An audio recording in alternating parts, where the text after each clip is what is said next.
یہ کہ جادو کا سہارا بادشاہ نے.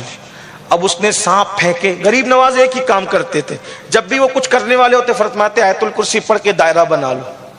دائرہ بنا لیتے, سب ادھر ہی گرتا, ادھر اندر کچھ نہیں آتا. تھک گئے, بہت تھک گئے, تو بادشاہ نے بلایا اور بلا کر کے کہا جادوگر کو, اس کا نام نہیں لے رہا ہوں, آپ کو نام اس کا پتہ ہے, تو کہا کہ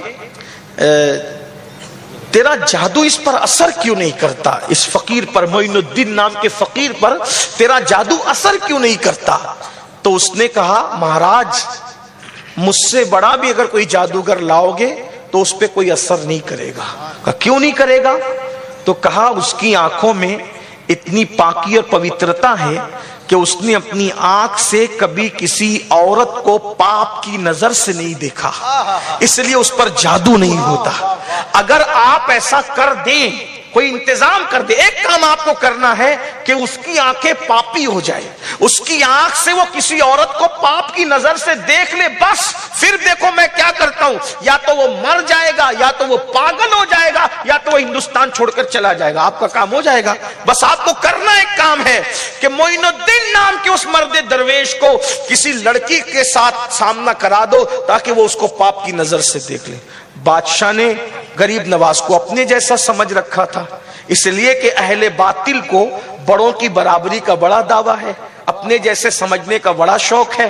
اللہ اکبر. تو اس نے بھی اپنے جیسے سمجھا تھا, کہا ارے مرد تو موم کی طرح ہوتا ہے, عورت آگ کی طرح ہوتی ہے, موم اگر آگ کے قریب جاتا ہے تو پگھل جاتا ہے, اور نہ پگھلے تو کم سے کم نرم تو ضرور ہو جاتا ہے. پھر اس نے کہا اچھا میں اس کی آنکھوں کو ابھی پاپی کرتا ہوں. چند لڑکیوں کو جمع کیا, اور وہ راجستھان کی خوبصورت ناریاں, لڑکیاں, جہاں کا پتھر بھی سفید ہوتا ہے تو وہاں کے لوگ بھی خوبصورت ہوتے ہیں, حسین و جمیل ہوتے ہیں, زمین کا بڑا اثر پڑتا ہے.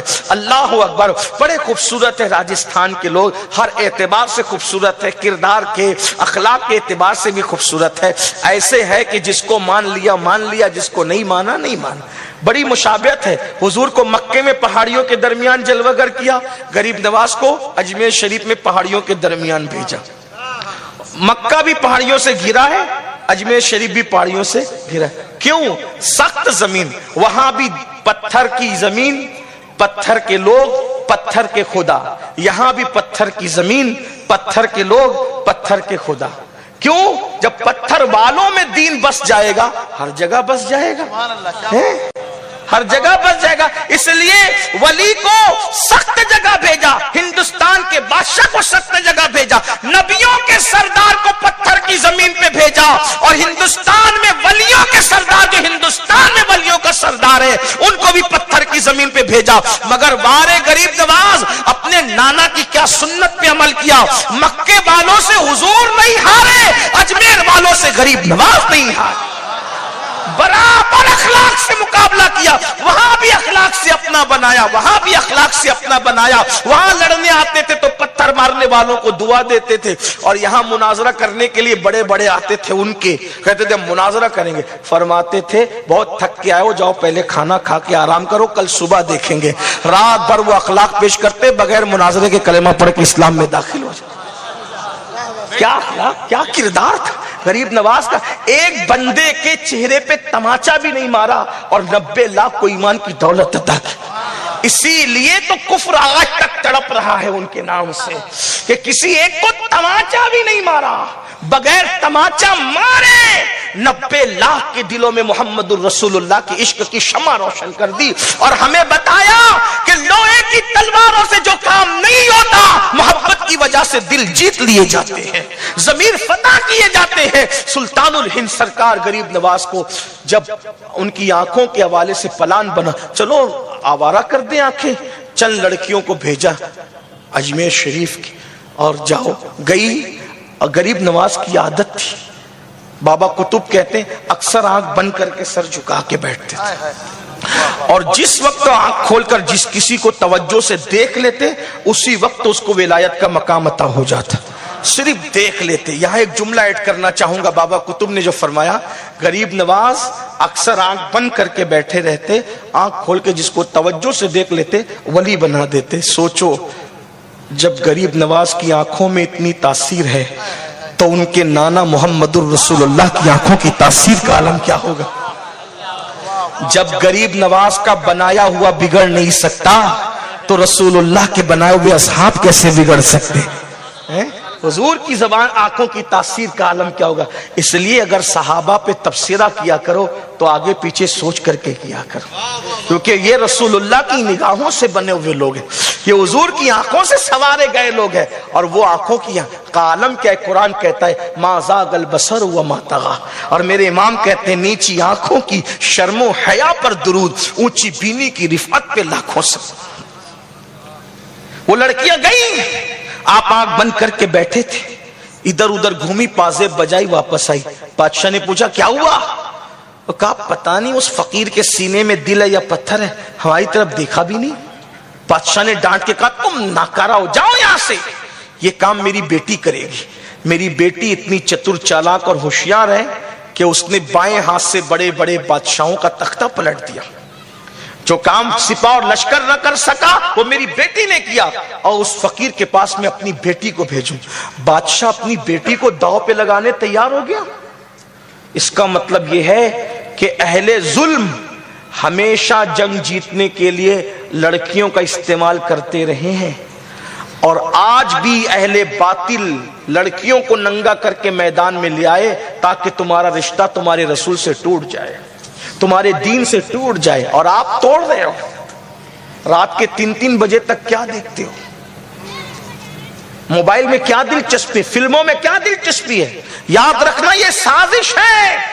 اہل باطل یہود و نصارہ مشرکین نے ہمیشہ استعمال کیا ہے مشن میں روک لگانے کے لیے عورت کا، اور آج تم کو بھی عورتوں کا دل ڈالا بنایا جا رہا ہے۔ ناجائز حرام تعلقات، افیئر کے معاملات کو فیشن بنا کے پیش کیا جا رہا ہے۔ اللہ کے بندو اپنے مقصد کو سمجھو، اپنی زندگی کو سمجھو۔ یہ جوانی جو آوارگی کی نظر کر رہے ہو، یہ جوانی گزر جائے گی، وقت تیزی سے چلا جائے گا، نہ ختم ہونے والا بڑھاپا آئے گا، تو اس بڑھاپے کو دیکھ کر کے رو گے، آہیں بھرو گے، آہو بکا کرو گے۔ سید الطائفہ حضرت جنید بغدادی نے ایک فقیر کو بھیک مانگتے دیکھا جس کو بڑھاپے میں کوئی بھیک نہیں دے رہا تھا، تو لوگوں نے کہا حضرت دیکھیے کتنا قابل رحم ہے اس کا بڑھاپا کہ بھیک مانگتا ہے تو لوگ بھیک نہیں دیتے۔ تو حضرت سید الطائفہ نے کہا تھا جا کے تحقیق کر لو، جوانی میں پاپ کیے ہیں، خدا اس کو سزا دے رہا ہے۔ جب کوئی جوانی میں پاپ اور جرائم کرتا ہے تو اللہ اس کو اتنا دردناک بڑھاپا دیتا ہے کہ وہ بھیک مانگتا ہے تو لوگ اس کو بھیک تک نہیں دیتے۔ اور جس کی جوانی تقوی اور پرہیزگاری میں گزرتی ہے، ایک بزرگ حضرت ابو طیب رحمت اللہ تعالی علیہ 100 سال کی عمر میں بھی بالکل فٹ تھے، تو لوگوں نے کہا 100 سال میں بھی جوانوں کی طرح فٹ دکھتے ہو؟ تو ارشاد فرمایا ہم نے جوانی میں اعضاء کو گناہ سے بچایا، اللہ نے بڑھاپے میں اعضاء کو کمزوری سے محفوظ فرما لیا۔ جوانی میں جو کرو گے اس کا بھگتان بھگتنا پڑے گا، اس لیے اپنی فکر بدلو، اپنی سوچ بدلو، اپنے آپ کو بدلو، توبہ کرو، نیک بنو۔ گناہوں میں کچھ نہیں رکھا ہے، جرائم میں کچھ نہیں رکھا ہے۔ اللہ اکبر۔ تو سرکار غریب نواز کی آنکھوں کی پر حملے کے لیے بیٹی کو بھیج، وہ بڑی خوبصورت تھی، میں بہت طویل نہیں کر رہا ہوں، شارٹ کر رہا ہوں، لیکن اتنی خوبصورت تھی کہ اہل ذوق کی توجہ کے لیے اگر میں بیان کروں اس کا حسن، تو علامہ ارشد القادری کی تحریر کے سہارا لے کر میں اس کا حسن اس طرح بیان کر سکتا ہوں کہ اس کی آنکھیں نہیں تھی بلکہ نرگس کے کھلے ہوئے پھول، اس کے بال نہیں تھے سنبل کا پودا، اس کے رخسار نہیں، ایسا لگتا تھا جیسے کسی جھیل کے اندر ابھی کسی کول نے اپنے آپ کو کھولا ہو۔ اس کے ہونٹ نہیں گلاب کی پنکھڑیاں، چلے تو مور کے چلنے کی یاد آئے، تیز چلے تو ہرن کی چوکڑیاں بھرنے کی ادائیں ناز لوگوں کے سامنے تازہ ہو جائے۔ جب وہ کہیں پر خرام ناز کریں تو ہندوستان کا شاعر یوں کہہ دے اس کا چہرہ بنارس کی صبح تھی یا اس کے بال متھرا کی شام۔ اتنی خوبصورت تھی وہ، اتنی حسین تھی وہ، اس کا باغپن تتلیوں کی طرح چنچل تھا۔ اللہ اکبر۔ اللہ اکبر. جب وہ انا ساگر پر غسل کے لیے جاتی تو ہزاروں دیوانے اپنا دل پکڑ کر راستے میں کھڑے رہ جاتے. اتنی حسین جمیل خوبصورت حسن کی ملکہ، حسن کا پری پیکر بادشاہ نے وقت نے غریب نواز کی آنکھوں پہ حملے کے لیے لگا دیا تھا. چالاک بھی تھی، چتور بھی تھی، خوبصورت بھی تھی. 16 سنگھاروں کے ساتھ گئی اور انا ساگر کا پانی اپنے بدن پہ ڈالنے لگی. جیسی انا ساگر کا پانی اپنے بدن پہ ڈالا تو میری زبان حیا اب منبر کے تقدس کی وجہ سے خاموش ہے کہ اس پر کوئی تبصرہ کروں، لیکن اتنا ضرور کہہ دوں گا بتانے کے لیے، اگر کوئی کپڑا پہنے ہوئے شخص اپنے بدن کو گیلا کر لے تو کپڑا پہننا اور نہ پہننا دونوں برابر ہو جاتا ہے. اور وہ کھڑی ہو گئی پازیب بجاتے ہوئے. پازیب بجاتے بجاتے نازک پنڈلیاں تھک گئی تو اپنی ناکامیوں کا پردہ ختم کرنے کے لیے اور اپنی ناکامیوں کے تمغے کو اور توق کو گلے سے اتارنے کے لیے آخر اس نے نہ چاہتے ہوئے بھی آواز لگائی اور آواز لگا کے کہا، معین الدین میرے حسن کی توہین نہ کر، معین الدین میرے حسن کی توہین نہ کر، ایک نظر مجھے دیکھ تو لے، اپنے باپ کو کیا جواب دوں گی. اللہ اکبر. غریب نواز نے اس کی نازک آواز، مد بھری آواز سنی اور سننے کے بعد اپنے نانا کی سنت پر عمل کیا. کیا حاتم تائی کی بیٹی دربار رسول میں جب بے پردہ لائی گئی تو حضور نے اپنی مزمل اور مدثر والی چادر اس کے سر پہ ڈال کر قیامت تک لوگوں کو پیغام دے دیا، بیٹی مومن کی ہو یا کافر کی، بیٹی تو صرف بیٹی ہوتی ہے. غریب نواز نے اپنے نانا کی سنت پہ عمل کیا اور جواب کیا دیا، بیٹی اجنبی مردوں کے سامنے ایسے نہیں آتے.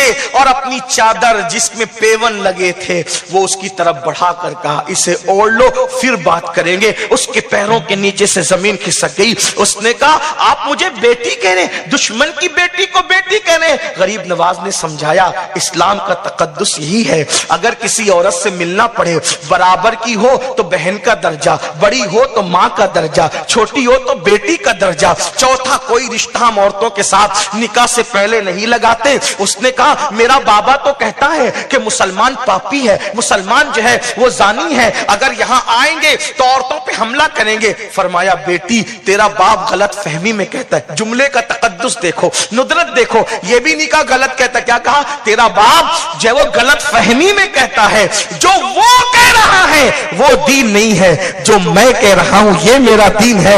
اتنی متاثر ہوئی وہ لڑکی، کہا اگر یہی دین ہے فقیر تیرا، اے مدینے کے محمد عربی کے فقیر، اگر یہی تیرا دین ہے اور اتنے تقدس والا دین ہے تو مجھے بھی کلمہ پڑھا کر اسلام میں شامل کر لے اور میں بھی کلمہ پڑھ کے مسلمان ہوتی ہوں. اور بادشاہ کی بیٹی کو غریب نواز نے اپنی نگاہوں کے تقدس کی برکت سے ایمان کی دولت عطا کی. یہ ہے وہ لوگ. اللہ تعالیٰ ان کی برکتیں ہمیں نصیب فرمائے، ان کے کردار پہ عمل کی توفیق عطا فرمائے.